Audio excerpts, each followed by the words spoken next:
కీర్తనల గ్రంథం 39వ కీర్తన 4వ చరణం. నాతో కలిసి అందరూ చెప్పండి. యెహోవా, నా అంతము ఎట్లుండునది, నా దినముల ప్రమాణము ఎంతైనది నాకు తెలుపుము.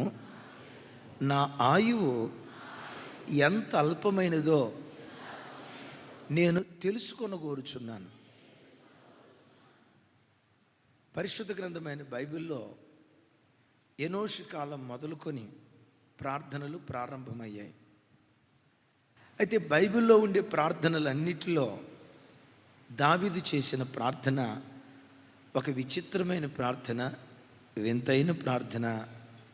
అంతకంటే విశేషంగా ప్రతి క్రైస్తవుడు ప్రతి దినం చేయాల్సిన ప్రార్థన. సహజంగా క్రైస్తవ సమాజానికి ప్రార్థన అంటంతో మన కోరికల చిట్ట దేవుని ముందు పెట్టడం, మన అవసరాలు దేవుని ముందు పెట్టడం, ఇంతవరకే ప్రార్థన అంటే మన మనసులో ఉండే అభిప్రాయం. ఇక ప్రార్థనలో మోకరించారంటే చాలామంది, దేవా రైట్ నౌ, ఇంగ్లీష్లో ఇప్పుడే ఆశీర్వదించు, నన్ను ఆశీర్వదించు, నా భర్తను ఆశీర్వదించు, నా మనవరాలను ఆశీర్వదించు, మా బతికున్న తాతను ఆశీర్వదించు, మా చచ్చిపోయిన తాతను ఆశీర్వదించు. దించు దించు దించు దించు, అదేం దిగి సావదు. అంటే ప్రార్థనలో మోకరించారంటే ఆశీర్వదించు ఆశీర్వదించు ఆశీర్వదించు ఆశీర్వదించు. ప్రభా, షుగర్ 400 అయిందట్టయ్యా, షుగర్ తగ్గించు. స్వీట్ తింటూ మాత్రం మా అన్న తగ్గించడం.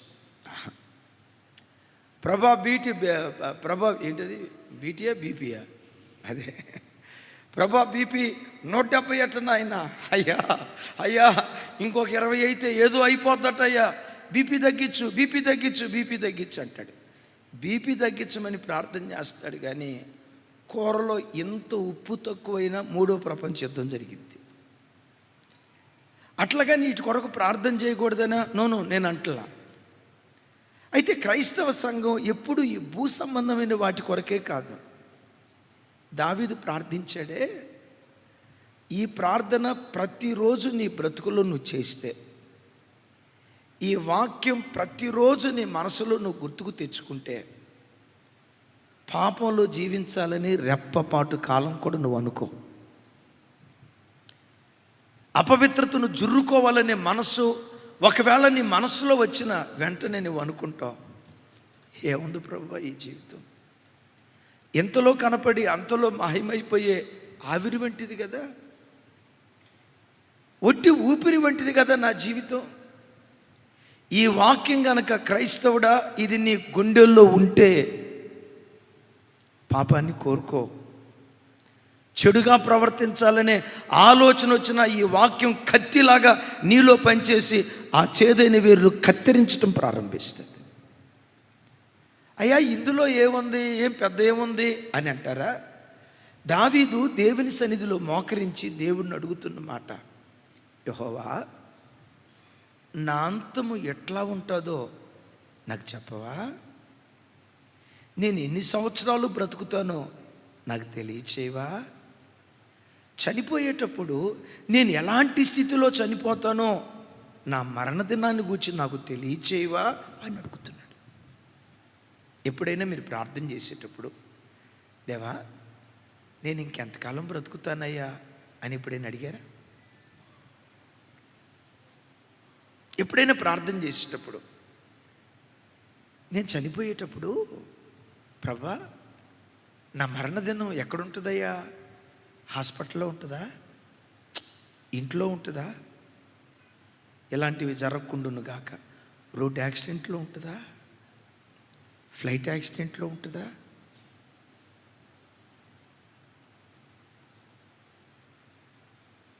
ఎవడి చేతో హత్య చేయబడతానా? అయ్యా నేను చనిపోయే ఆఖరి క్షణాలలో నా అంతం ఎలా ఉండబోతుందో, నేను చనిపోయే ఆఖరి క్షణాలలో నా స్థితిగతులు ఎలా ఉండబోతున్నాయో నా అంతాన్ని నాకు తెలియచేయని అంతాన్ని గూర్చి కనుక నువ్వు ప్రార్థన చేస్తూ అది నీ మనస్సులో పెట్టుకుంటే పాపపు తలంపు నీలో రాకపోగా అసలు అటువైపు చూడటానికి కూడా నీ మనసు యావగించుకోవటం ప్రారంభిస్తుంది. భక్తుడైన దావీదు గగ్గోలు పెడుతూ దేవుణ్ణి అడుగుతున్నాడు, నా అంతము ఎట్లుండున్నది అయ్యా. ఇక్కడ ఒక మాట చెప్తాను, దినానికి ఒక ముగింపు ఉన్నట్లు, వారానికి ఒక ముగింపు ఉన్నట్లు, 7వ రోజు వారం ముగించబడుతుంది. నెలకు ఒక ముగింపు, 30వ తారీఖు, 30వ తారీఖు, 31వ తారీఖు నెల ముగించబడుతుంది. సంవత్సరానికి ఒక ముగింపు ఉంది. 365 రోజులు పూర్తయిపోయాయా, సంవత్సరం ముగించబడింది. ప్రతి దానికి ముగింపు ఎలా ఉందో తమ్ముడు, నీ జీవితానికి కూడా ఒక ముగింపు ఉందన్న సంగతి ఎప్పుడు మర్చిపోకు. నేను కన్న నాన్న, ఆయన జీవితం ముగించబడలేదా? కని పెంచి పెద్ద చేసిన అమ్మ జీవితం ముగించబడలేదా? నీ చుట్టూతా సంచరించిన వ్యక్తులు అనేకుల జీవితాలు ముగించబడలేదా? వారి జీవితాలు ఎలా ముగించబడ్డాయో, వారి జీవితాలు ముగించబడ్డాయి అనేది ఎంత వాస్తవమో, ఈ వాక్యం వింటున్న నీ జీవితం కూడా ఒకానొక రోజు ముగించబడబోతుంది. ఒకానొక గడియలో మన ఒక్కొక్కరి జీవితాలు ముగించబడబోతున్నాయి. ఈ జీవితానికి ఒక ఫుల్ స్టాప్ ఈ జీవితానికి రాబోతుంది. అయితే దావీదు దేవుని అడిగిన మాట, నా అంతము ఇట్లుండున్నది. అయ్యా, ఇప్పుడు కుర్చీ మీద కూర్చున్నా, ఓకే, ఇప్పుడు కుర్చీ మీద కూర్చున్నా, నేను అలా బయలుదేరి వెళ్తా ఉంటే ప్రజలంతా నన్ను చూసి జై హో జై హో అని ఘనస్వాగతం పలుకుతున్నారు. నేను అలా మార్గం గుండా వెళ్తా ఉంటే చిన్నల మొదలుకొని పెద్దల వరకు లేచి నిలవబడుతున్నారు. రాజస్వం ఉట్టిపడేటట్లుగా రాజవస్త్రాలు ధరించా, తల మీద బంగారు కిరీటం ఉంది, చేతిలో రాజదండం ఉంది, దేశమంతా నన్ను గౌరవిస్తుంది, భయపడుతుంది. అయ్యా, ఇప్పుడు నా పొజిషన్ బాగానే ఉంది, ఇప్పుడు నా పొజిషన్ బాగానే ఉంది. అయ్యా, ఇప్పటి పరిస్థితి గురించి నేను అంటలేదయ్యా. నేను చనిపోబోయే ఆఖరి క్షణాలలో నా అంతం ఎలా ఉండబోతుందో నా ముగింపు తెలియచేయవా? ఒకవేళ మీరు అనొచ్చు, ఇదేం వేరు కోరికండే, లైఫ్ ఎంజాయ్ చేయాల్సింది, చనిపోయేటప్పుడు నా స్థితి ఎట్టుంటుంది, నా ముగింపు ఎలా ముగించబడిద్ది, నా ముగింపు దినాలు ఎలా ఉండబోతున్నాయి, ఇది ఎందుకు అడుగుతున్నాడండి అని అంటారా? దావీదే కాదు, నాసికా రంధ్రాల్లో ఊపిరున్న ప్రతి మనిషి, జ్ఞానం కలిగిన ప్రతి మనిషి ఇలా దావీదు దేవుని అడిగినట్లుగా ప్రతి మనిషి దేవుణ్ణి అడగాలి. ఎందుకు అడిగాడు దావీదు చెప్పమంటారా? దావీదు కళ్ళ ముందు కొన్ని ఘోరమైన మరణాలు, కొన్ని ఘోరమైన ముగింపులు దావీదు కళ్ళ ముందు జరిగాయి. దావీదు కళ్ళతో చూసిన ఘోరమైన మరణాల్లో ఒక 3 మరణాలు చెప్తాను. రాజు మరణాన్ని కళ్ళారా చూశాడు, ప్రధాని మరణాన్ని కళ్ళారా చూశాడు, సైన్యాధ్యక్షుడి మరణాన్ని కళ్ళారా చూశాడు. ఆయన ఆరంభంలో రాజు, కానీ అంతం ఏమైపోయిందో తెలుసా? గిల్బోవా పర్వతం మీద తాను చంపబడి తలా మొండెం వేరైపోయి సమాధి చేయటానికి దిక్కు లేకపోతే 3 రోజుల పాటు అనాథ శవంలాగా గిల్బోవా పర్వతం మీద అనాథ శవంలాగా మిగిలిపోయారు. ఒక రాజు, విచిత్రం తెలుసా? ఆ రాజు మొండాన్ని చొక్కాని హ్యాంగర్కి తగిలించినట్లుగా ఆయన మొండాన్ని గోడకు తగిలిచ్చారు. విన్నారు ఈ మాట? 3 రోజుల పాటు సమాధికి నోచుకొని వ్యక్తి ఎవరు? ఆయన మొండాన్ని గోడకు తగిలించారే. ఇంత దయనీయమైన స్థితిలో చనిపోయిన వ్యక్తి ఎవరో చెప్పమంటారా? ఇజ్రాయేలీలకు మొట్టమొదటి రాజు సౌలు మరణాన్ని కళ్ళారా చూశాడు. నేను రాజునేనయ్యా, నేను కూడా అట్లా చంపబడతానా? ఫిలిష్తీయుల చేతులు పడిపోతానా? నా ముగింపు కూడా ఇలా అయిపోతుందా? గడగడగడ వణుకుతూ ఉన్నాడు. దావీదును కదిలించిన 2వ మరణం ఏదో తెలుసా? సౌలు కాలంలో సైన్యాధ్యక్షుడిగా ఉన్నాడు ఒక ఆయన, అబ్నేరు అని. దావీదు రాజు అయిన తర్వాత దావీదును కలిసి అలా తిరిగి వెళ్తూ ఉంటే యోవాబు అనే వ్యక్తి సహోదరుడా అని కౌగిలించుకొని ముద్దు పెట్టుకొని దాచుకున్న కత్తి బయటకు తీశాడు, పొట్టలో పొడిచాడు, కత్తి లోపలికి దూసుకొని వెళ్ళిపోయింది. ఆ కత్తి పిడి నా వైపు చూడండి, ఆ కత్తి పిడి ఇట్లా మెలక తిప్పి, నా వైపు చూడాలి, ఆ కత్తి పిడి ఇట్లా మెలక తిప్పి కత్తి లాగితేనండి పేగులన్నీ బయటకు వచ్చి కాళ్ళ మీద పడిపోయింది. దావీదు ఏడుస్తూ అక్కడ అంటాడు, అబ్నేరు నీచుడు చచ్చినట్లుగా నువ్వు చచ్చిపోయేవే. అయ్యో అబ్నేరు, ఇశ్రాయేలుకు మొట్టమొదటి సైన్యాధ్యక్షుడివి, ఇలాంటి ఘోరమైన మరణం నీకు సంభవించిందా? అయ్యో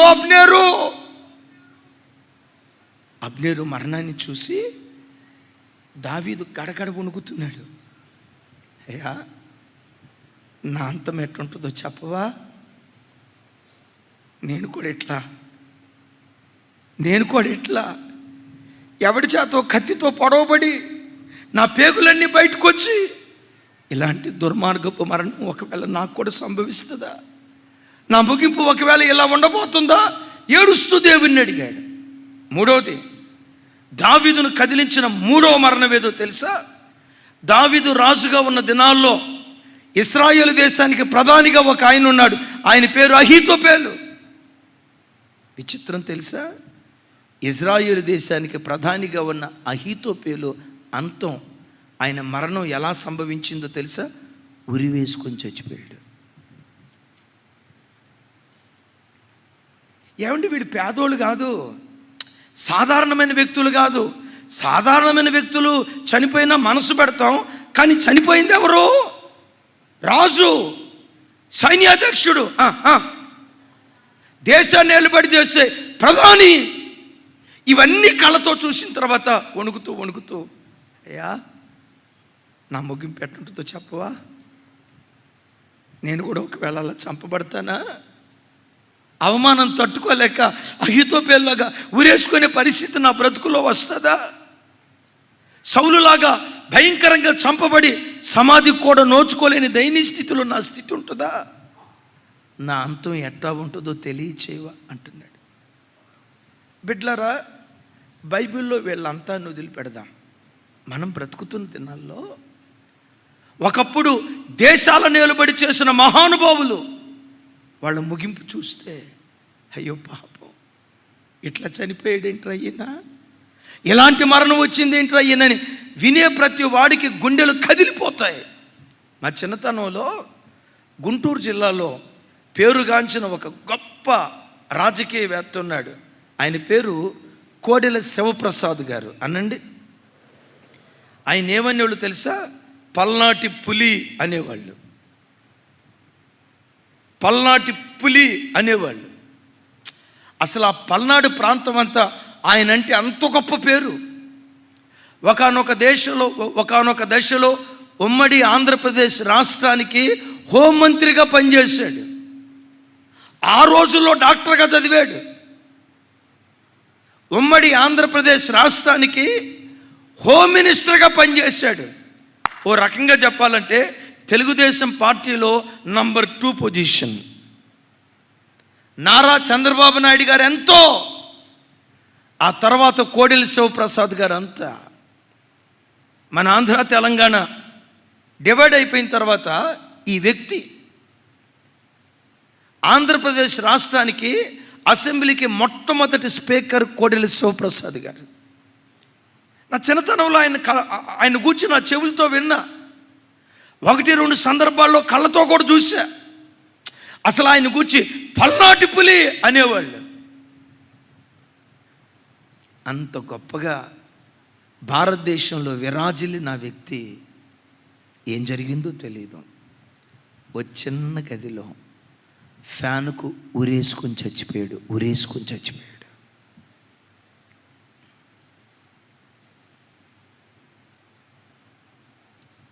అది వార్తలాగా నువ్వు తీసుకోవద్దు. దేవా, నా ముగింపు ఎట్టుంటుందయ్యా? నా ఆఖరి దినాలు ఎట్టుంటాయ్యా? నా ముగింపు అయిలారా, ఇప్పుడున్నట్టుగా రేపు ఉండదు. ఈరోజున్న భోగం రేపు ఉండకపోవచ్చు, ఈరోజున్న అందం రేపు ఉండకపోవచ్చు, ఈరోజున్న జనబలం, ఈరోజున్న కులబలం, ఈరోజున్న ధనబలం, ఈరోజున్న అందబలం, ఈరోజున్న మంది మార్బలం రేపు ఉండకపోవచ్చు. లక్షల కొలది ఆయన్ని వెంబడించారు. ఒకప్పుడు అనాథ శవంలాగా ఉరేసుకుని చచ్చిపోయాడు. పేదల పెన్నిది, మనసున్న మహారాజు అని పేరు కలిగిన వ్యక్తి, ఆరోగ్యశ్రీ పథకం ప్రవేశపెట్టిన మహానుభావుడు, అనేక పేదల గుండెల్లో ఓ చిన్నపాటి దేవుడిగా హృదయంలో స్థానాన్ని సంపాదించుకున్న మహా గొప్ప ముఖ్యమంత్రి వైఎస్ రాజశేఖర రెడ్డి గారు. ఆయన చనిపోయిన విధానం, ఆయన డెడ్ బాడీని హెలికాప్టర్తో తీసే ఆ విధానం, అది ఒక్కటి కళ్ళ ముందు ఉంటే ఏముందిరా ఈ జీవితంలో, ఏముంది? ఎంతలో కనపడే అంతలో మాయమైపోయి ఆవిరి లాంటిది కదా. ఒకానొక దేశంలో ఒకానొక దశలో భారతదేశానికి ప్రధానమంత్రి అవుతాడు అని అనుకున్నారు. అంత గొప్ప పేరు సంపాదించిన మహానుభావుడు వైఎస్ రాజశేఖర రెడ్డి గారు. రాజస్వం ఉట్టిపడేటట్లుగా ఉండేది. అది విన్నప్పుడు, ఆ వార్త చదివినప్పుడు, దేవా నా అంతం ఎలా ఉండబోతుందో నాకు తెలియచేయ. తన అందాలతో తెలుగు ప్రజలను ఉర్రు తొలగించిన సిల్క్ స్మిత ఆత్మహత్య చేసుకుని చచ్చిపోయింది. మహానటిగా పిలువబడిన సావిత్రి అందాలతో కోట్లుగా ఆర్జించి అనేక మంది యవ్వనుల హృదయాల్లో ఒక చెరగని ముద్ర వేసి చివరికి తెలుగు ప్రజల ఆ తల్లికిచ్చిన టైటిల్ ఏంటో తెలుసా? మహానటి అనండి. ఈ మధ్య ఒక బీజియం కూడా స్టార్ట్ అయింది. మహానటి అనండి ఒకసారి. ఆర్థికంగా చితికిపోయి అప్పులు పాలైపోయి ఆ బాధ తట్టుకోలేక సినిమాల్లో నటించడానికి అవకాశం లేక డ్రగ్స్ తీసుకొని మాదక ద్రవ్యాలకు అలవాటు పడిపోయి కుమిలి కుమిలి కుమిలి కుమిలి కుమిలి కుమిలి అనాథ శవంలాగా చచ్చిపోయింది. అంటే ఇవన్నీ చెప్పి మిమ్మల్ని భయపెట్టాలని కాదు. ప్రతి క్రైస్తవుడు తన బ్రతుకులో ప్రతి దినం వాళ్ళు ఈ ప్రార్థన గమనించండి. సంవత్సరానికి ఒకసారి కాదు, నీ బ్రతుకులో ప్రతి దినం, దేవా ఇప్పుడు నా వయసు అనుకోండి 30 సంవత్సరాలు, ఇంకెంతకాలం బ్రతుకుతానయ్యా? వెనక కూర్చున్న అనలారా, వెనక కూర్చున్న అక్కలారా, అయ్యా కుర్చీల మీద కూర్చున్న పెద్దోళ్ళారా, తల్లులారా, 60 సంవత్సరాలు దాటిందిగా, 60 సంవత్సరాలు దాటిందిగా. 60 సంవత్సరాలు దాటిన తర్వాత ఇంకెంతకాలం బ్రతుకుతానయ్యా? షుగర్ ఉందిగా, బీపీ ఉందిగా, వృద్ధాప్యపు కొన్ని బలహీనతలు శరీరంలోకి వచ్చాయిగా, మోకాళ్ళ నొప్పి వచ్చిందిగా, నడువుల నొప్పి వచ్చిందిగా, ఇంతకు మునుపున్న హుషారుతనం ఈ రోజు లేదుగా. అయ్యా 60 సంవత్సరాలు ఇంకెంతకాలం బ్రతుకుతా? మీ లెక్క ప్రకారం 70 అన్నావు కదా, అంటే ఇంకో 10 సంవత్సరాలు. నేను ఇంకా భూమి మీద బ్రతికేది 10 సంవత్సరాలే. అది గుర్తుకు తెచ్చుకో, గుండెల్లో వణుకు పుడుతుంది. కొంతమంది బర్త్డే జరిపించుకునేటప్పుడు భలే సంతోషంగా జరిపించుకుంటారు. నేనంట బర్త్డే జరిపించుకునేది మీకు అర్థమైపోయింది, నా వైపు చూడండి. బర్త్డే జరిపించుకునేది సంతోషంగా జరిపించుకోవాలి, అది బాతో జరిపించుకోవాలో మీకు తెలిసింది చెప్పండి. అని క్యాండిల్ ఊదేమంటే దాని అర్థం ఏంటి? సమాధికి దగ్గరగా పోతున్నావు రబ్బాయి అని దాని లెక్క. ఇప్పుడు సమాధికి దగ్గరగా పోయేటప్పుడు అంత సంతోషంగా కేక్ కట్ చేసుకోవాల్సిన అవసరమే ఉంది.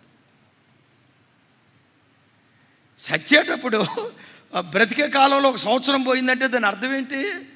అది దుఃఖపడే దినమా, సంతోషించే దినమా? ఎప్పుడు జీవితంలో దావీదు తన బ్రతుకులో పదే పదే ఈ ప్రార్థన చేశాడు. ఏమని? నా అంతము ఎట్లుండునో నాకు తెలుపు. నా ఆయుష్కాలము ఎంత అల్పమైనదో నాకు తెలుపు, నా దినముల పరిమాణం ఎంత ఉంటుందో నాకు తెలుపని పదే పదే ప్రార్థన చేయటాన్ని బట్టి అద్భుతం చెప్పంటారా, దావీదు ప్రారంభం ఎంత ఘనంగా ఉందో ముగింపు అంతకంటే ఘనంగా ముగించబడటానికి దేవుడు కృప చూపించాడు.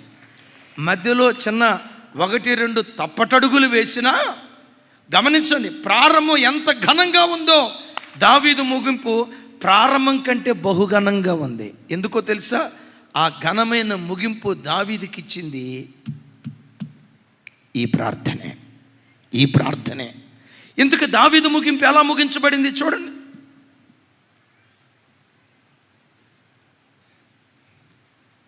సెకండ్ సెషన్లో కూడా దీన్ని కంటిన్యూ చేస్తాను. గృహాలకు వెళ్ళిన తర్వాత తప్పకుండా వినండి. దినవృత్తాంతాల మొదటి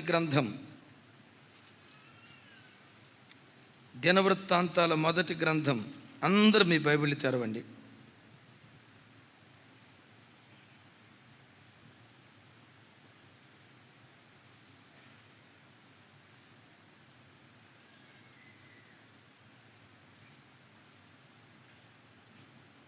– 29వ అధ్యాయం. అందరూ మీ బైబిల్ తెరవండి దయచేసి. 28వ వచనం. అందరూ మీ బైబిల్ తెరవాలి ప్లీజ్.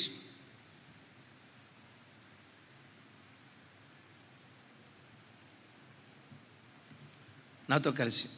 అతడు వృద్ధాప్యము వచ్చిన వాడై ఐశ్వర్య ప్రభావము కలిగి మంచి ముదిమిలో మరణముందెను. అతని తరువాత అతని కుమారుడైన సొలొమోను అతనికి మారుగా రాజు అయ్యెను. అందరూ ఒకసారి బైబిల్ తెరవండి. ఎట్లా పైకి పట్టుకోండి. ఆ వాక్యం మీద చేయబెట్టండి తల్లి. ఏమడుగుదాం అనుకుంటున్నారు? మనకు సౌలు ముగింపు కావాలా, దావీదు ముగింపు కావాలా? అబ్నేరు ముగింపు కావాలా, దావీదు ముగింపు కావాలా? వినపడలా? అహీతోపేలు ముగింపు కావాలా, దావీదు ముగింపు కావాలా? దావీదు జీవితం ఎలా ముగించబడింది? నిండు వృద్ధాప్యమందు ముదిమిలో, అంటే నిండు వృద్ధాప్యంలో మరణముందాడు. ఎలా మరణముందాడు? బిచ్చిపోడుగా మరణముందలా, భిక్షాందేహి అనే స్థితిలో మరణముందలా. ఐష్ అనండమాట వినపడలా నాకు. బాలకనీలో ఉన్న తల్లులారా చెప్పండి తల్లి. ఐశ్వర్య ప్రభావము కలిగి మంచి ముదిమిలో మరణముందెను. అతని తరువాత అతని కుమారుడైన సొలొమోను అతనికి మారుగా రాజా అయ్యెను. ఆ వాగ్దానం మీద చేయబెట్టండి. ఆ వాగ్దానం మన ఒక్కొక్కరి జీవితాల్లో దేవుడు స్థిరపరచును గాక. అంతకంటే శ్రేష్టమైన వాగ్దానం దేవుడు మనందరి జీవితాల్లో నెరవేర్చున్నట్లుగా ఆ వాగ్దానం మీద చేయబెట్టి స్తోత్రాలు చెప్తాం నోరు తెరిచి. అందరం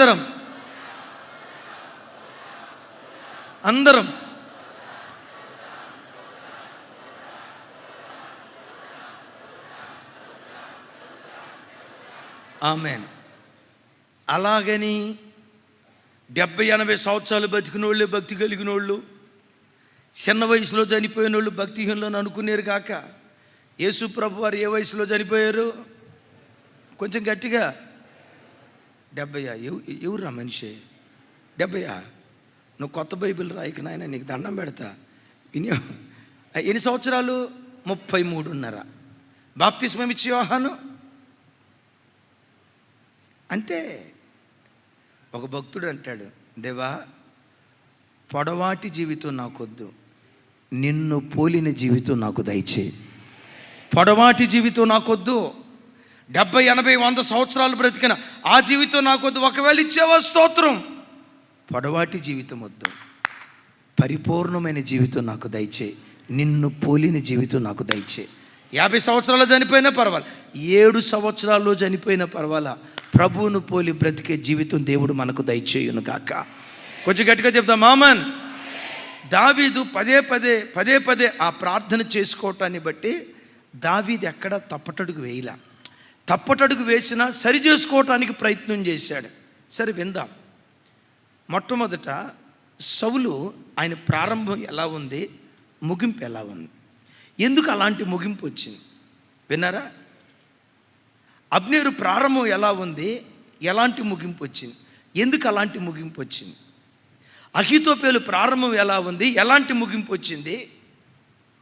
మన జీవితాలు అలా ముగించబడకుండా వాళ్ళ జీవితాలు మనకు నేర్పే పాఠాలు, ఈ ముగ్గురు జీవితాల్లో నుంచి కొన్ని మాటలు మీతో చెప్తాను.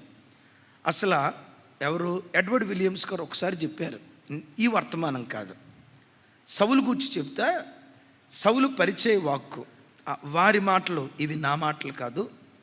సౌలు ఎంట్రీ ఎలా ఉంటుందంటే, వారు చెప్పిన మాట ఏం చెప్తారంటే, ఒక బాలీవుడ్ హీరో ఎంట్రీ ఎలా ఉంటుందో అంత ఆర్భాటంగా ఉంటుంది.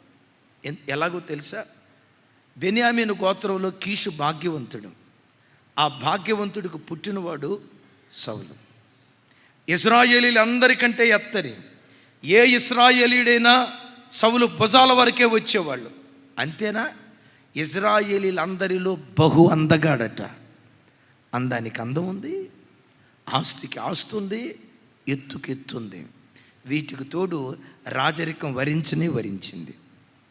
ఆ దైవజనులు చెప్పే మాట, సౌలు యొక్క ఎంట్రీ, సమూయేలు మొదటి వినండి 9వ అధ్యాయంలో సౌలు యొక్క ఎంట్రీ ఒక సినిమాలో బాలీవుడ్ హీరోని చూపించడానికి ఎలా ఎలివేట్ చేసి చూపిస్తారో సౌలు ఎలివేషన్ అంత అద్భుతంగా ఉంది. కానీ ముగింపు వచ్చేసరికి ఆ మాట అనకూడదు. గిల్బోవ పర్వతం మీద కుక్క చావు చచ్చిపోయాడు. ఎందుకు అలాంటి ముగింపు వచ్చింది? ఒక 4 విషయాలు చెప్తాను. నెంబర్ 1, దావీదు తప్పు చేశాడు, సౌలు తప్పు చేశాడు. సౌలు తప్పు చేసి సరిపుచ్చుకున్నాడు, దావీదు తప్పు చేసి సరి చేసుకున్నాడు. సౌలు తప్పు చేశాడు, తనను తాను సమర్థించుకున్నాడు. సౌలు చేసిన తప్పు కంటే దావీదు ఇంకా పెద్ద తప్పే చేశాడు, కానీ సమర్థించుకోలా, సరిపుచ్చుకోలా. ఇది సహజమే కదా, ఇదేం పెద్ద పొరపాట అని అనుకోలా. తాను తప్పు చేసి సరిపుచ్చుకోకుండా తన బ్రతుకును సరి చేసుకోవటానికి ప్రయత్నం చేశాడు. అయ్యా అమ్మా, ఆకాశం క్రింద భూమికి పైన తప్పు చేయని వాడంటూ ఎవడు భూమి మీద లేడు. మెదుట నిలవబడి ఇంత అరుచుకుంటా గంభీరంగా వాక్యం చెప్తున్న చివరికి నా మొదలుకొని నాతో సహా అంటానికి నేనేం దేవదూతను కాదుగా, పరలోకం నుంచి వచ్చిన మనిషిని కాదుగా. మీలాంటి రక్తమాంసాలే నాకున్నాయి. మీ శరీరంలో బయలుదేరే కోరికలు లాంటి కోరికలే నా శరీరంలో బయలుదేరుతాయి. నేను మీలాంటి వాడిని అని చెప్పడానికి సిగ్గుపడను. నాతో సహా ఆకాశం క్రింద భూమికి పైన తప్పు చేయని వ్యక్తి ఎవ్వడూ లేడు. కానీ మనిషికున్న దరిద్రపు గుణాల్లో ఒక గుణం ఏంటో తెలుసా? ఎదుటోడు తప్పునైతే వేలెత్తి చూపిస్తాడు, కానీ తన తప్పును సమర్థించుకుంటాడు. మనిషికున్న నైజం ఇది. గిల్గాలులో కనిపెట్టు, 7వ రోజు నేను వచ్చి బలిస్తా. సమూయేలు ప్రవక్త రాకమునిపే సౌలు బలిచ్చాడు. ఆ బలి కార్యక్రమం జరుగుతుంది, వెంటనే రానే వచ్చాడు సమూయేలు ప్రవక్త. అయ్యో సౌలా, ఎందుకు ఇలా చేసావు, తప్పు కదా అని మాట్లాడితే అక్కడ పశ్చాత్తాపడకుండా ఏమన్నాడు చూడండి ఆ మాటలు. 13వ అధ్యాయం 11వ వచనం, సమూయేలు మొదటి గ్రంథం.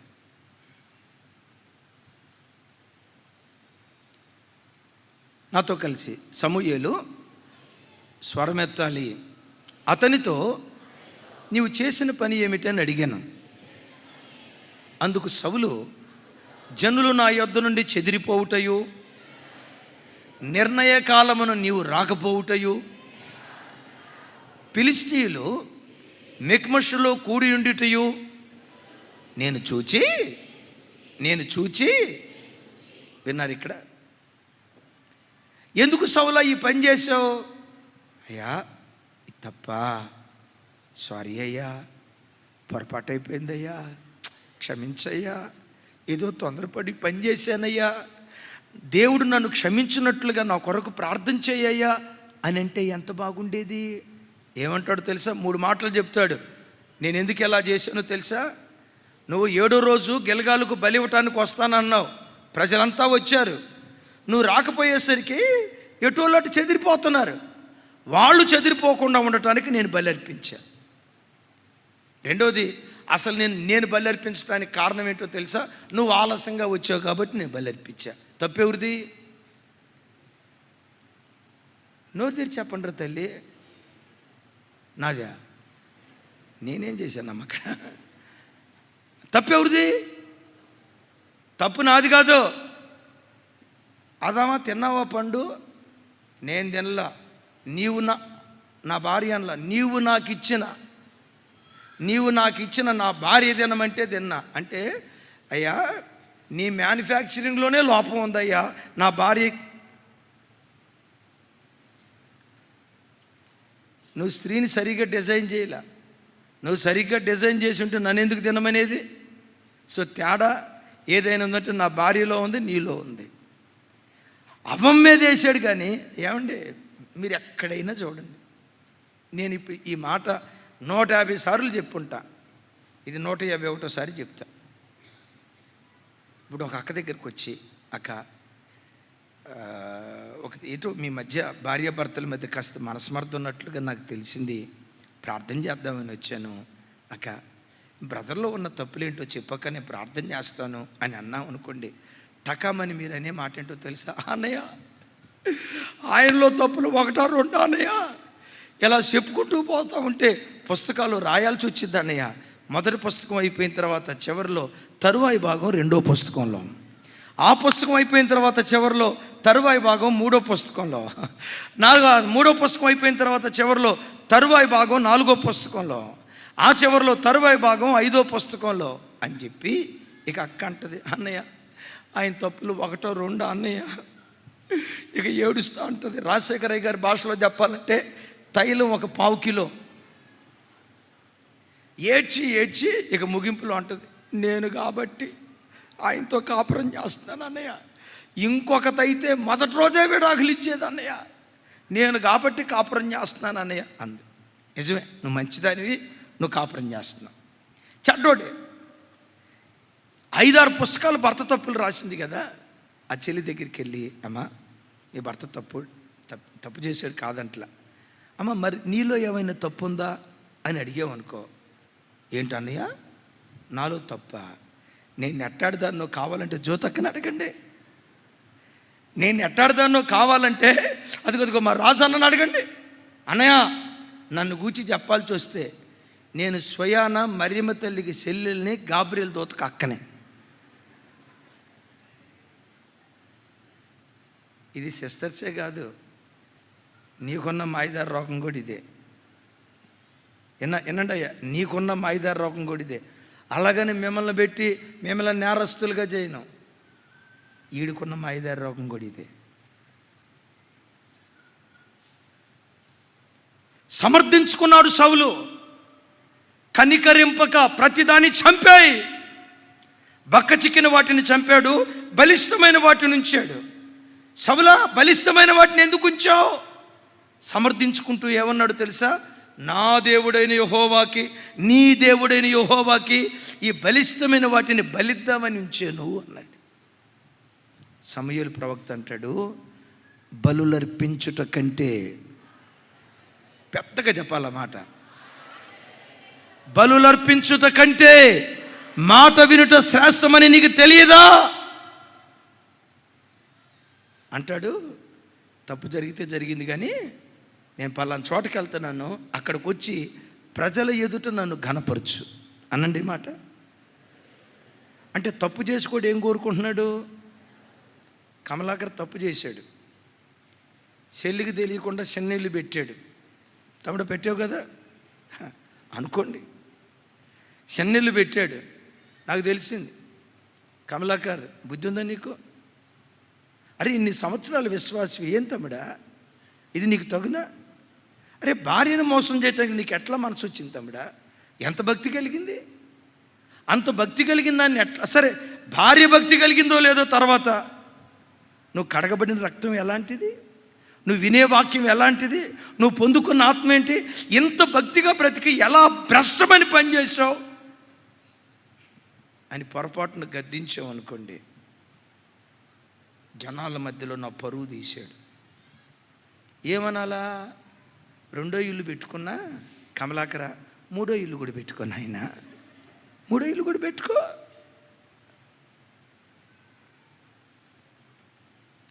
సంఘంలో ప్రజలు వాడు తప్పు చేస్తాడు, నన్ను పొరపాటును తక్కువ చేయకూడదు, నాకు ఘనత కావాలి. ఇంతకంటే హేయమైన పని దావీదు చేశాడు.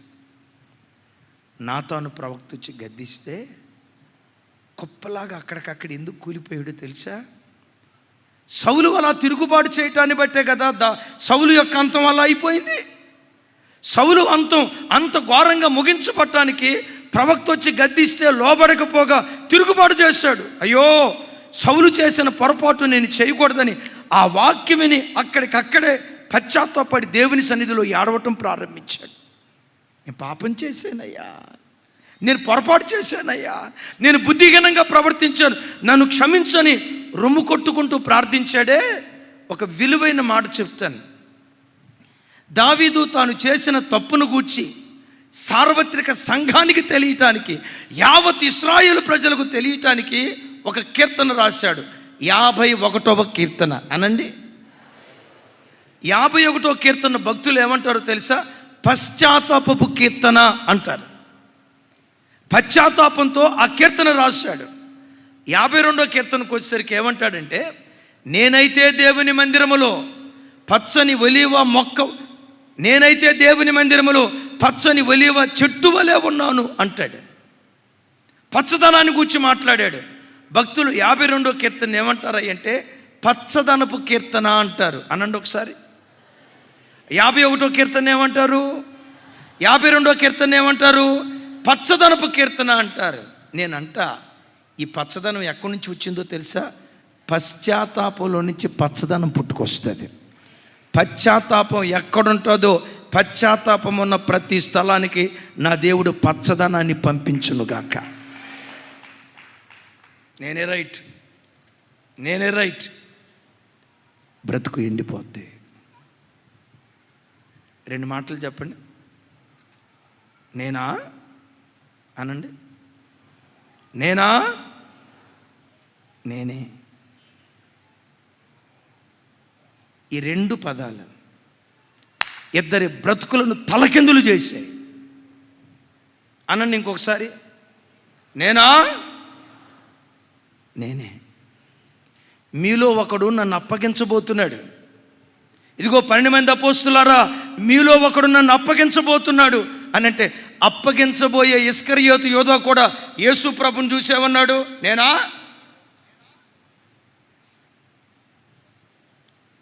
ఊర్లో వాళ్ళందరూ శాకాహారులే, కానీ కోళ్ళన్నీ మాయమైపోతున్నాయి. ఊర్లో వాళ్ళందరూ శాకాహారులే. ఆ మాట నేను అనలేక కొంచెం మార్చి చెప్తున్నా. మీకు తెలుసు కదా సామెత, ఊర్లో వాళ్ళందరూ శాకాహారులే, కానీ ఎక్కడ చూసినా కోళ్ళు మాయమైపోతున్నాయి. ఏ బాబు, మా కోడి నువ్వు మా కులం ఏంటాయా? మాకు నీసు అసలు పడనే పడదు. వర్షం కురిసింది, ఆ ఇంటి వెనక కప్పెట్టిన కోడి ఎగలన్నీ బయటపడ్డాయి అంట. అప్పుడు కూడా వీడు ఒప్పుకోడు. ఒరే, నువ్వే కదా యేసు ప్రభుని అప్పగించేదంటే నేనా అన్నాడు. దావీదు, బత్షెబతో పాపం చేసిన వాడవు నీవే. ఊరియాని నిర్దాక్షిణ్యంగా చంపించావు. కత్తివాతకు నువ్వు గురి కాబోతున్నావు. నువ్వు పాపం చేసావు కదా. ఆ మాట అంటంతో జనసంఖ్య నువ్వు లెక్కించావు కదా అంటాడు. పాపము చేసిన వాడను నేనే. శిక్షించాలనుకుంటే నన్ను శిక్షించండి అయ్యా, ఈ ప్రజలను శిక్షించొద్దని కన్నీళ్లు విడుస్తూ దావీదు దేవుని దగ్గర ఏడ్చాడు. నేనా? ఒప్పుకొని యోధ ఉరేసుకొని చచ్చిపోయాడు. నేనే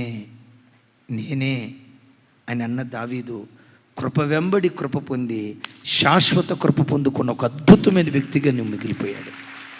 నా పిల్లలారా, ఈ స్థలానికి వచ్చిన మనలో ఎవ్వరి ముగింపు ఇస్కరియోతు యోధ ముగింపులాగా ఉండకుండునుగాక. దేవుడు నీకు కృపించునుగాక, నీ పిల్లలకు కృపించునుగాక. మన తలల మీద దేవుడు శాశ్వతమైన కృపను కుమ్మరించునుగాక. అలా కృప కుమ్మరించాలంటే నేనే.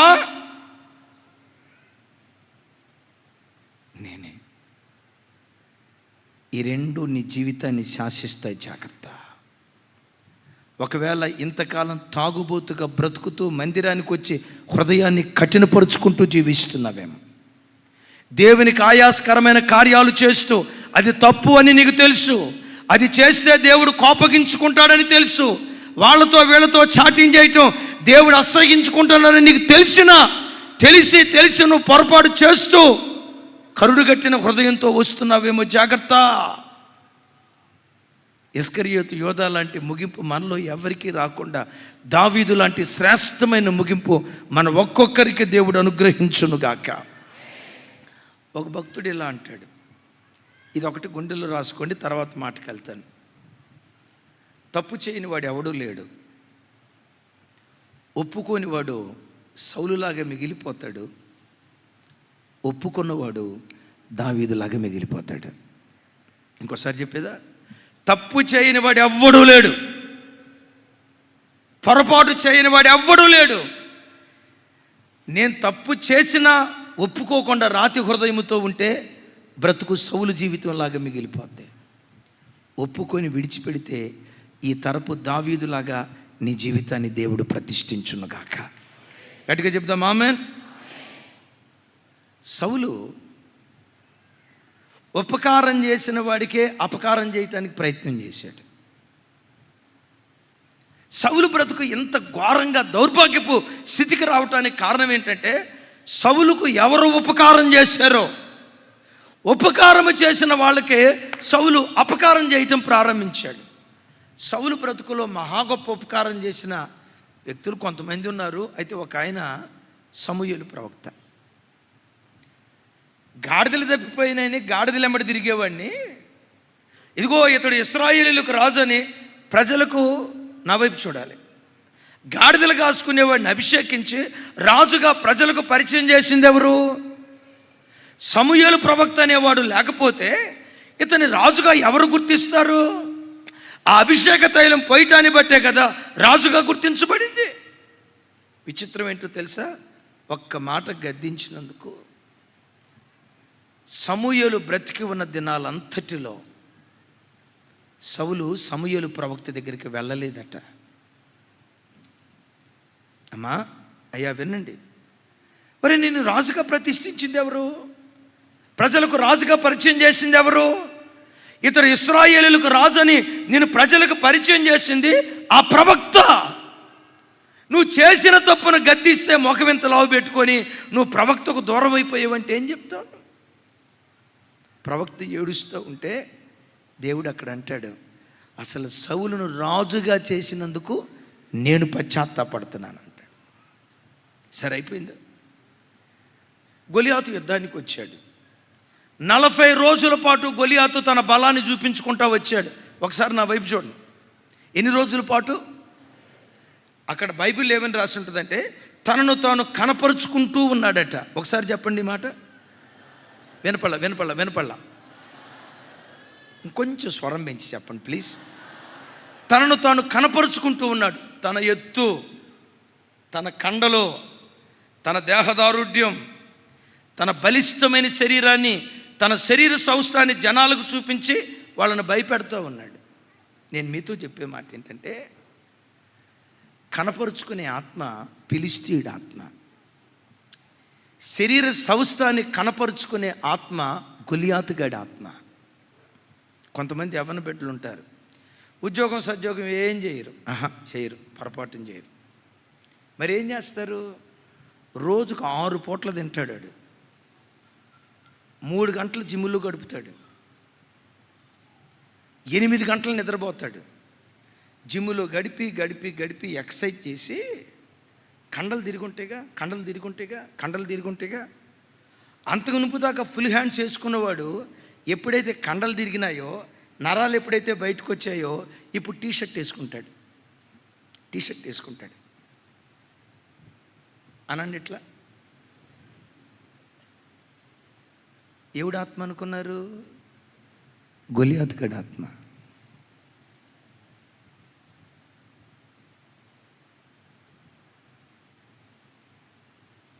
అంతకుముందు ఫుల్ హ్యాండ్స్ వేసుకున్నాడు, ఇప్పుడు 1,00,000 రూపాయల వాచ్ కొన్నాడు. అనండి ఒకసారి. 1,00,000 రూపాయలు వాచ్ కొన్న తర్వాత ఏ హ్యాండ్స్ చొక్కా వేసుకుంటాడు? ఎందుకో జనాల మధ్యలోకి వెళ్ళి టైం ఎంత అయిందిరా ఇట్లా అంటాడు. నా వాచి చూడాలి, నా హోదా చూడాలి. కనపరుచుకునే ఆత్మ ఫిలిష్తీయుడి ఆత్మ. కొంతమంది యవ్వన ఆడబిడ్డలు ఉంటారు. రాజశేఖరయ్య గారు మొన్న చెప్పారు కదా, శుక్రవారం రోజు, ఒకవేళ వినకపోతే వినండి. కొంతమంది యవ్వన ఆడపిల్లలు శరీర సౌష్ఠవం బయట కనపడేటట్లుగా లెగ్గింగ్సా ఏంటవి, లెగ్గింగ్ ఏదో అంటారు కదా, నాకు అటు పేరు తెలియదు తమ్ముడా, ఏమంటారు, స్కిన్ టైట్ బట్టలు, టీషర్ట్ వేసుకొని శరీర సౌష్ఠవం బయట కనపడే బట్టలు అన్యులు వేసుకుంటారు. వాళ్ళ జోలి మనకు అవసరంలా. నేను చెప్పే మాటలు నా పిల్లలు క్రైస్తవ సంఘానికి మాత్రమే నేను ఈ మాటలు చెప్తూ ఉన్నా. ఇది అన్యులకు కాదు.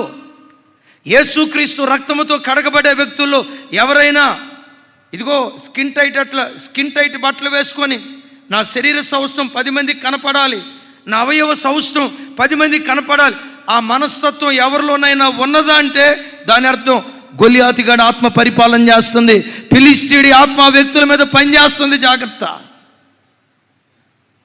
శరీర సౌష్ఠవం బయట కనపడేటట్లుగా ఇలాంటి బట్టలు వేసుకొని వెక్కిలి చేష్టలు చేస్తారు.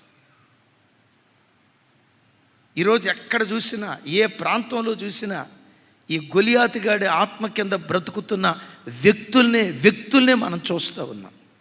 ఎప్పుడు తల్లులారా, కప్పుకోవటం నేర్చుకోండి, విప్పుకోవటం నేర్చుకోవద్దు.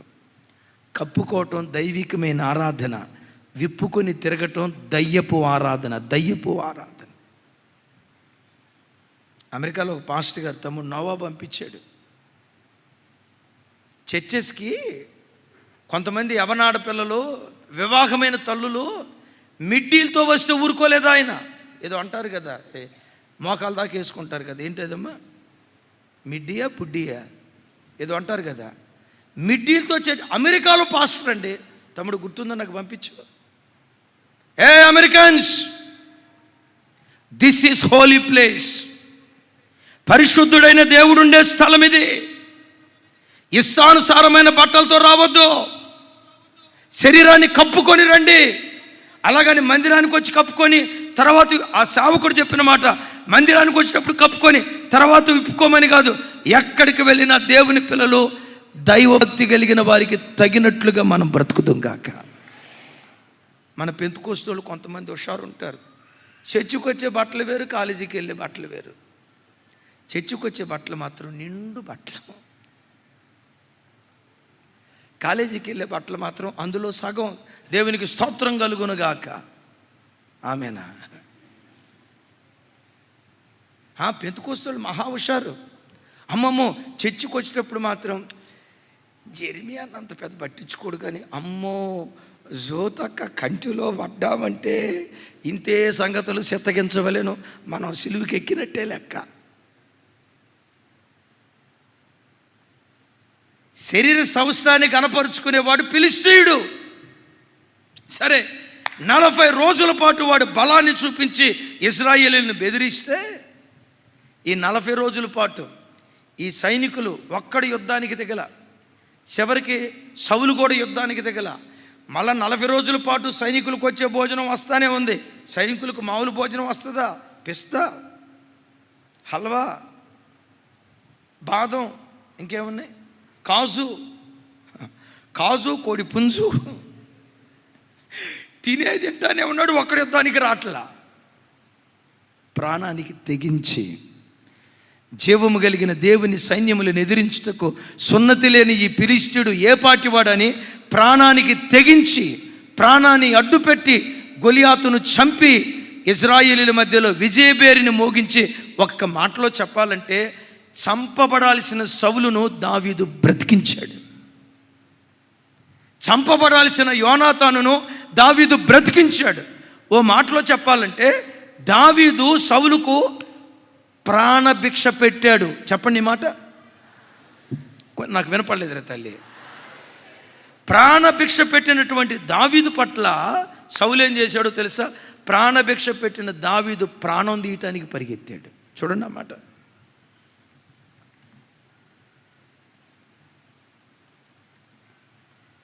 సమూయేలు మొదటి గ్రంథం 18వ అధ్యాయం 11వ వచనం.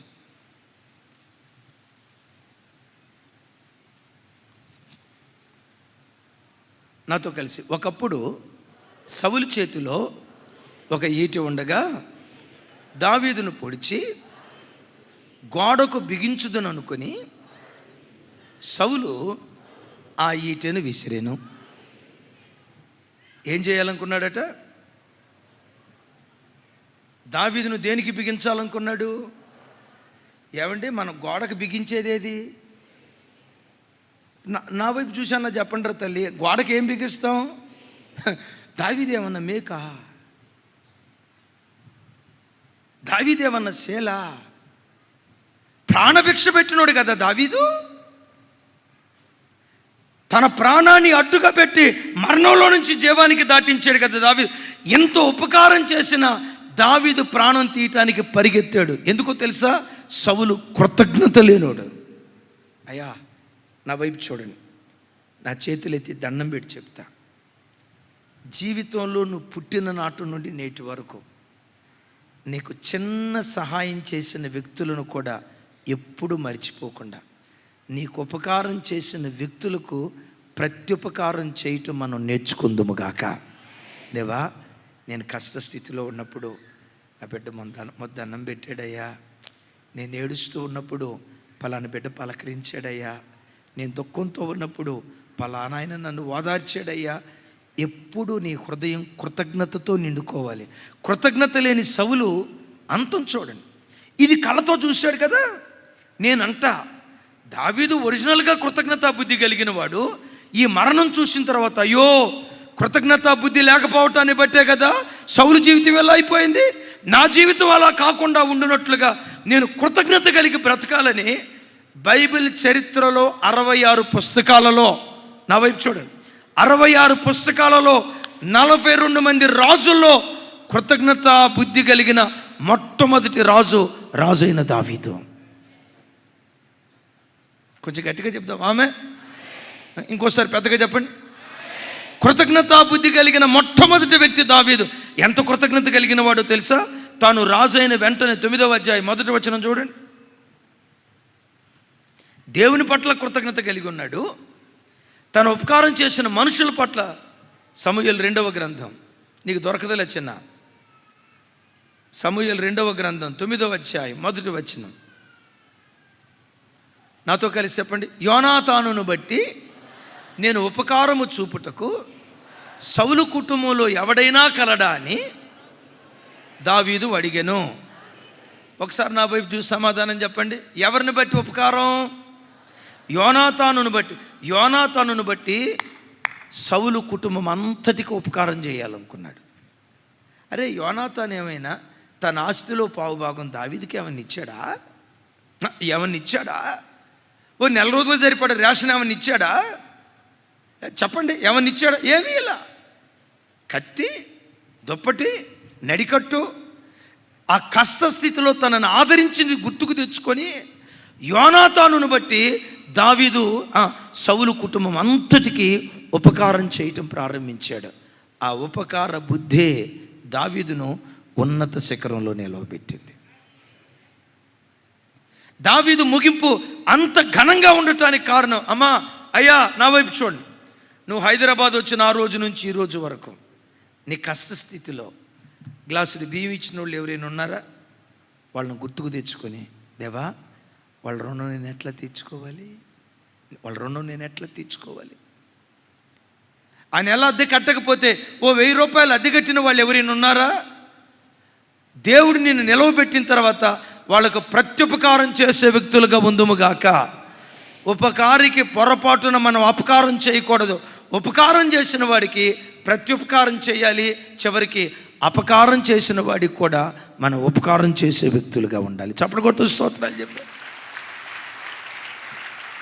మానవ జీవితంలో ప్రతి క్రైస్తవుడు తాను నేర్చుకోవాల్సిన మొట్టమొదటి గుణం చెప్తాను. తిమోతికి రాసిన మొదటి పత్రిక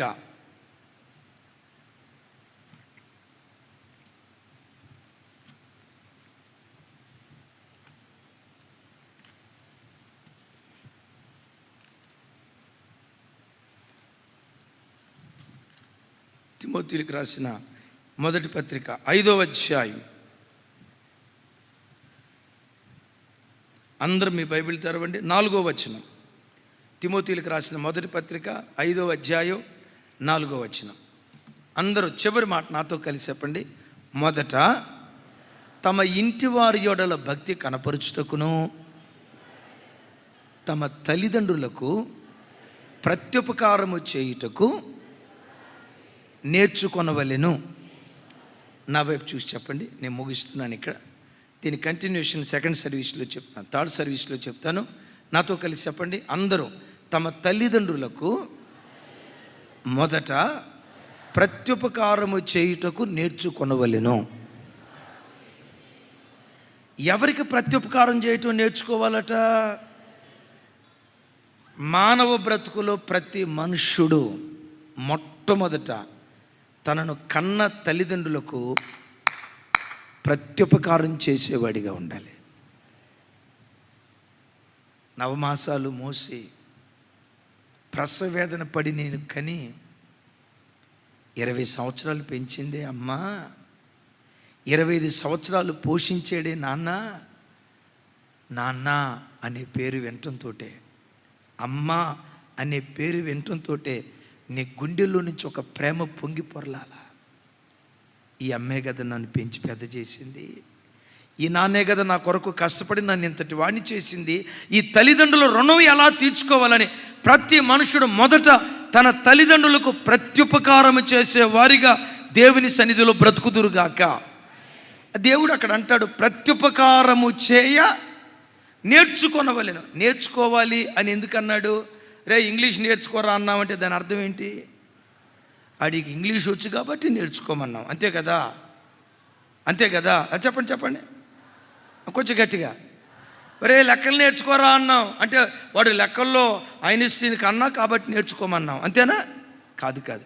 వాడికి లెక్కలు రావు గనక నేర్చుకోమన్నాం, వాడికి ఇంగ్లీష్ రాదు గనక నేర్చుకోమన్నాం, సైన్స్ రాదు గనక నేర్చుకోమన్నాం. ఎందుకు ప్రత్యుపకారం చేయ నేర్చుకోవాలి అని అంటున్నాడో తెలుసా? ఈ కడవరి దినాల్లో తల్లిదండ్రుల పట్ల కృతజ్ఞత లేని పిల్లలు పుట్టుకొస్తున్నారు. తిమోతి పత్రికలో పౌలు గారు అంటాడు, గమనించండి, జన్మనిచ్చిన తల్లిదండ్రులు వాళ్ళు ఒక తల్లిదండ్రుల, రెండవది మీ ఆత్మలను పోషించే ఆత్మీయ తల్లిదండ్రులు. ఆదివారం ఒక్క 40-50 గంట సేపు వాక్యం చెప్పడానికి గంటల తరబడి దేవుని దగ్గర మేము ప్రసవేదన పడాలి.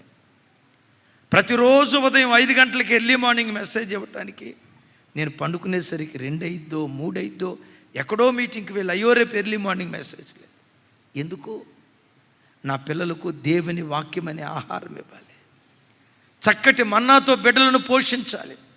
మన కొరకు ప్రాణం పెట్టిన తండ్రి జీవితంలో ఎప్పుడు ఈ ముగ్గురికి నువ్వు ప్రత్యుపకారం చేస్తే నీ దేవుడు నీకు ఉపకారం చేయటం ప్రారంభిస్తాడు, నీ దేవుడు నీకు మేలు చేయటం ప్రారంభిస్తాడు. ఈ కాలంలో ప్రాముఖ్యంగా చాలామంది పిల్లల దగ్గరికి వచ్చేసరికి ఈ ముసలి వాసన మాకు పడదు అనండి ఒకసారి. అంటే ముసలితనం వచ్చేది మీ అమ్మకేనా? ముసలితనం వచ్చేది మీ నాన్నకేనా? ముసలితనం వచ్చేది మీ అత్తకేనా? ముసలితనం వచ్చేది మీ మామకేనా? రేపు నువ్వు ముసిలిదానివి అవుతావు. నా వైపు చూడండిరా తల్లి, రేపు నువ్వు ముసిలిదానివి అవుతావు. ఏది విత్తుతావో అది కోస్తావని బైబిల్లో రాసింది కదా. నీ కడుపును పుట్టిన నీ కొడుకే, మమ్మీ నాకు ముసలి వాసన పడదు మమ్మీ అని అన్నాడు. రేయ్ నిన్నెట్టా కన్నావురా, నిన్నెట్టా పెంచావురా, ఇంత కష్టపడి నిన్ను పెంచి పెద్ద చేస్తే నన్ను పట్టుకొని ముసలి వాసన పడదంటావా? ఎవరా నువ్వు మనిషివేనా అంటే అప్పుడు కొడుకు అంటాడు, నీవు నేర్పిన విద్యేగా నీరజాక్ష, మా తాతను అన్నావుగా, నువ్వు మా నాయనమ్మని అన్నావుగా, అమ్మో ఈ విద్య నీ దగ్గరే అనండి ఒకసారి పర్లేదు, ఈ విద్య నీ దగ్గరే నేర్చుకున్నానమ్మా. కొత్తగా నేను ఎక్కడో కంప్యూటర్ సెంటర్కి వెళ్ళి ట్రైనింగ్ సెంటర్కి వెళ్ళి అక్కడ నేర్చుకున్నది కాదు, ఇది నీవు నేర్పిన విద్యేగా నీరజాక్ష అంటాడు. చాలాసార్లు చెప్పా, తల్లిదండ్రులు వృద్ధాప్యానికి వచ్చారంటే వారు పసిపిల్లలతో సమానం. చిన్నపిల్లల లాంటి మనస్తత్వం వస్తుంది. ఎప్పుడైతే తల్లిదండ్రులకు చిన్నపిల్లల లాంటి మనస్తత్వం వచ్చిందో నీ గుండెలో నుంచి బయలుదేరాల్సిన ఆలోచన ఏంటో తెలుసా? నా తల్లిదండ్రులు నేను చిన్నపిల్లోడుగా ఉన్నప్పుడు నన్ను ఎట్లా చూసుకున్నారో నా తల్లిదండ్రులను నేను ఒక చిన్న పిల్లోడును చూసుకున్నట్టు చూసుకోవాలి. ఆ అవకాశం నాకు ఇచ్చేవి దేవా, వాళ్ళ రుణం తీర్చుకునే అవకాశం నాకు ఇచ్చేవని పరుగున వాళ్ళకి సేవ చేసే వ్యక్తులుగా దేవుడు మనలను దీవించునుగాక. పెద్దగా చెప్తాం ఆమేన్. 80 సంవత్సరాలు పెద్ద ఆయన కిటికీ దగ్గర కూర్చున్నాడు. అటునుంచి ఏదో శబ్దం వినపడుతుంది. రే నానా కొడుకుని పిలిచాడు. ఏ నానా పిలిచావు? ఆ కిటికీ వైపు నుంచి ఏదో శబ్దం వస్తుందిరా, ఏంట్రా అది? అది పిచ్చుకున్నానా? పిచ్చుకులే. ఒక 5 నిమిషాల తర్వాత మరలా తండ్రి, రే నానా ఈసారి ఇంకోటి ఏదో శబ్దం వస్తుంది, అదేంటి నాన్న? అది కాకిలే నానా. ఇంకొక 5 నిమిషాల తర్వాత, రే నానా ఆ కిటికీ మళ్ళా ఇంకొక శబ్దం ఏదో వస్తుంది నాన్న, ఏంటది? ముసలోడా ఎందుకు నీకు అవన్నీ లెక్కలు? అది కోకిల్లే. ఏ శబ్దం అయితే నీకెందుకో? నీకు అన్ని లెక్కలు కావాలా? మొత్తం అన్నం పెడితే తిని పండుకోక ఆ కిటికీ పక్కనేంటి, అదేంటి, ఆ అరుపేంటి, ఎరుపేంటి, నీకు అన్ని లెక్కలు కావాలా ముసలోడా? మొత్తం అన్నం పెడితే తిని పడుకోవచ్చుగా అన్నాడంట. ఆ తండ్రి మాట్లాడకుండా అక్కడి నుంచి లేచి గదిలోకి వెళ్ళాడట. కొడుకు చూస్తున్నాడు, ఏంటి గదిలోకి వెళ్ళాడు? ఏమలే పోతే పోయాడులే ముసలోడు. 80 సంవత్సరాలు దాటిన వయసులో ఒకరోజు ఆ మంచం మీదే బట్టల్లోనే దుప్పట్లోనే కట్టుకున్న లుంగిలోనే యూరిన్ పాస్ చేశాడట. ఆ గది అంతా యూరిన్ వాసన వస్తూ ఉంటే ఇక భార్య చెప్పిందో ఏం జరిగిందో తెలీదు, కొడుకు రానే వచ్చాడు. నీకు ఈడుంది కానీ ఎవరూ లేదు ముసలోడా, బట్టల్లో యూరిన్ పోసుకుంటావు, అసలు నీకు బుద్ధి ఉందా? 85 సంవత్సరాల ముసలోడు అయ్యావు, ఏమైపోయింది నీ బుద్ధి? బట్టల్లో యూరిన్ పోసుకుంటావా? లుంగి అట్లా లాగి తండ్రిని పెట కొట్టాడట. మమ్మల్ని సంపూదించడానికి పుట్టావు, బట్టల్లో యూరిన్ పోసుకుంటావా? ఆ బుద్ధి జ్ఞానం నీకు ఉండొద్దా? కొడుకు పెట కొడతా ఉంటే 85 సంవత్సరాల వృద్ధుడు ఏమీ చేయలేక అలాగే కళ్ళమటి నీళ్ళు పటపట రాలుస్తూ గదిలోకి వెళ్ళాడట. ఏంటి ముసలోడు, నేను ఏమన్నా కానీ ఏడ్చుకుంటా గదిలోకి వెళ్తాడేంటి? సరే పోతే పోయాడు ముసలోడు. చిరాకు పట్టాడు. మోకాళ్ళు వంగని స్థితిలో, అది ఆ రోజుల్లో వెస్టర్న్ ల్యాబరేటరీ లేకపోవటాన్ని బట్టి వాష్రూమ్కి వెళ్తే కొంచెం ఆ మలం వాష్ బేషన్కి, ఆ బేషన్కి బయటపడిందట. రూమ్ అంతా వాసన వస్తూ ఉంటే ఈ కోడలు వెళ్ళి చూసింది. ఆ మలం ల్యాబరేటరీ షింక్ బయటపడి ఉంటే ఇక చూసి మీ నాన్న కావాలనే బయట చేశాడు. బట్టల్లో యూరిన్ పోయడమన్నా అంతటితో ఆపకుండా సాధించాలని చెప్పి, నన్ను ఏడిపించాలని చెప్పి చూడు ల్యాబరేటరీని బయటపోయాడు. బుద్ధి ఉందా అసలు? నేనైతే ఈ ఇంట్లో ఉండలే, ఆ తల్లి ఏదో అంది. ఇక మనోడు కోపం తెచ్చుకున్నాడు. మూల కుక్కను కొట్టే కర్ర ఉంటే ఆ కర్ర తీసుకొని, గమనించండి, 87 సంవత్సరాల వృద్ధుడిని కొడుకు పెట కొట్టాడట. ఏం చేయగలుగుతాడు తండ్రి? ఎక్కడికి వెళ్ళగలుగుతాడు? వీధుల్లోకి వెళ్ళి భిక్షాటం చేసుకొని అడుక్కోగలుగుతాడా? భిక్షాందేహి అని అడుక్కుంటే కొడుకు పరువేమైపోతావు కదా. కృంగిన హృదయంతో ఏడ్చుకుంటా మరలా గదిలోకి వెళ్ళాడట. పండుకొని ఏడుస్తున్నాడు. కొడుకు అర్థం కాల, ఏంటి నేను తిట్టినప్పుడల్లా గదిలోకి వెళ్తున్నాడు, ఏడ్చుకుంటా గదిలోకి వెళ్తున్నాడు, ఏముందా గదిలో అని చెప్పి కిటికీలో నుంచి గది వైపు చూశాడు.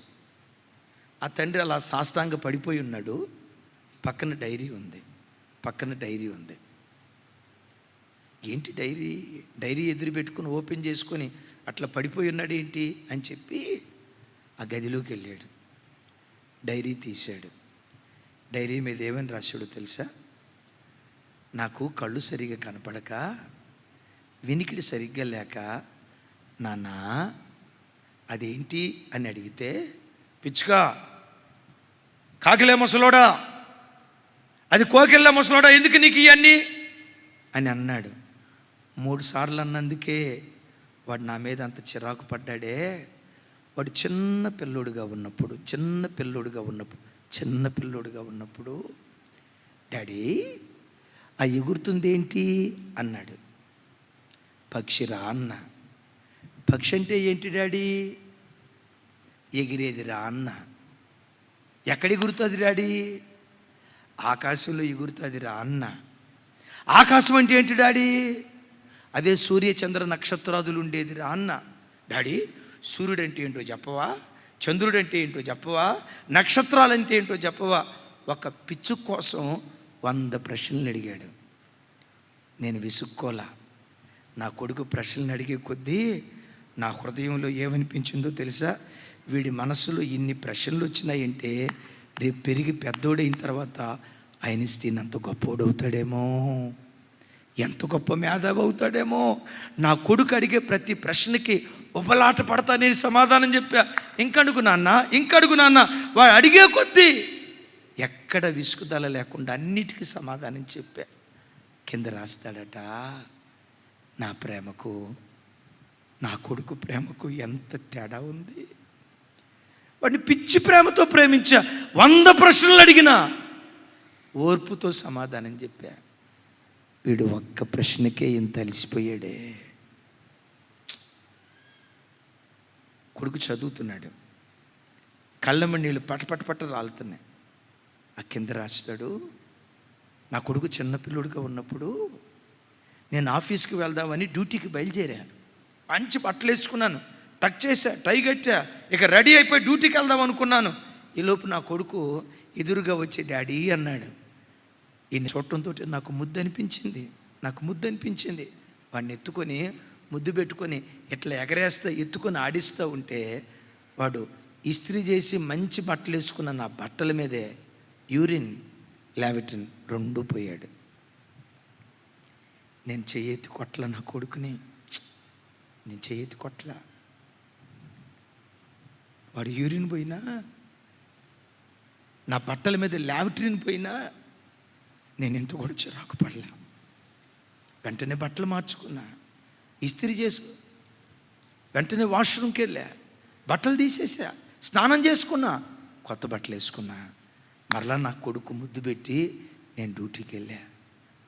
వాడు నా బట్టల మీదే యూరిన్ పోయినా నేను చిరాకు పడలేదే. యూరిన్ పాస్ అవుతుందన్న స్పృహ లేక 85 సంవత్సరాల వృద్ధాప్యంలో బట్టల మీద యూరిన్ పోతే నా ప్రేమకు నా కొడుకు ప్రేమకు ఎంత వ్యత్యాసం ఉందో కదా. ఆ తండ్రి రాసిన వాటన్నిటినీ చదువుతా వీడు గుండెలు పగిలేటట్లుగా ఏడుస్తా. నిజమే కదా, నా తండ్రి నన్ను ఎంత ప్రేమించి నా పట్ల ఎంత ఆప్యాయతను పంచాడు కదా. ఈ తండ్రి మీద నేను చిరాకు పడింది, ఈ తండ్రి మీద నేను కోప్పడింది, ఏ ముసలోడా అని ఈ తండ్రి నా అందని ఆ తండ్రి వైపు తిరిగి తండ్రి మీద పడి, తండ్రి కాళ్ళ మీద పడి పశ్చాత్తాపడదామని తండ్రి దగ్గరికి వచ్చి నాన్న నాన్న నాన్న అని లేపుతున్నాడు. అప్పటికే ఆ నాన్న చచ్చిపోయాడు, ప్రాణం విడిచాడు. తండ్రి చనిపోయిన తర్వాత ఆ తండ్రి రుణం ఆ కొడుకు తీర్చుకోగలడా? 1000 జన్మలు లేవు, 1000 జన్మలు ఎత్తిన మరలా ఆ తండ్రిని కలుసుకోగలడా? ఒకే ఒక్క జీవితం. కన్న తల్లిదండ్రులకు, ఆత్మీయంగా పెంచి పెద్ద చేసిన తల్లిదండ్రులకు, పరలోకపు తండ్రికి ఆయన మన కొరకు ప్రాణం పెట్టాడు కనుక ఆయనకు ప్రత్యుపకారం చేసే వ్యక్తులుగా దేవుని సన్నిధిలో బ్రతుకుదుము గాక. సౌలును చూసి నేర్చుకొని ఉపకార బుద్ధితో దావీదు బ్రతకటాన్ని బట్టి దావీదు ప్రారంభం ఎంత గొప్పగా ఉందో ముగింపు అంతకంటే గొప్పగా ఉండటానికి దేవుడు కృప చూపించాడు. నా చేతులెత్తి దీవిస్తున్నా. ఈ చిన్న జీవితం ప్రతిరోజు అడగండి, యెహోవా నా అంతం ఎట్లుండున్నది నాకు చెప్పవా? నేను ఎంతకాలం బ్రతుకుతానో నాకు తెలియచేయవా? నా ఆయు పరిమాణం ఎంతైనది నాకు తెలపవా? ఇదొక్కటి, ఈ ప్రార్థన ఒక్కటి నీ మనసులో ఉంటే పాపం నీ కళ్ళ ముందు నథు పెంటతో సమానంగా ఎంచుతావు. అలాంటి దైవికమైన ప్రత్యక్షత, అలాంటి ఘనమైన ముగింపు దేవుడు మనందరికీ దయచేయునుగాక.